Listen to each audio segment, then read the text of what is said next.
నిష్ప్రయోజనం అంటే ఏంటి? పనికిరాని వాడుగా ఉన్నాడు, పనికిమాలినోడు అనమాట.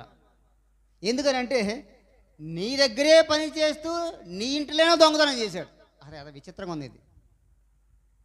నీ దగ్గరే పని చేస్తూ నీ దగ్గరే దొంగతనం చేశాడు, వెళ్ళిపోయాడు. కానీ ఇప్పుడు చెరసాలలో అతని వాక్యం అన్నాడు, అతని మార్పు నేను చూశాను కానీ అతని కదలిక, అతని మాట, నడవడిక, తీరు, ప్రవర్తన శైలి అన్నీ కూడా నేను గమనించాను. అతను రక్షించబడ్డాడు కాబట్టి ఇప్పుడు నాకు ప్రయోజనకరంగా ఉన్నాడు. ఇదివరకు నీకు నిష్ప్రయోజనమైన వాడే, ఇదివరకు పనికిమాలిన వాడే. ఎందుకంటే నీ దగ్గర దొంగతనం చేసి పారిపోయి ఇప్పుడు ఖైదీగా ఉన్నాడు, నీకు పనికిమాలిన వాడే.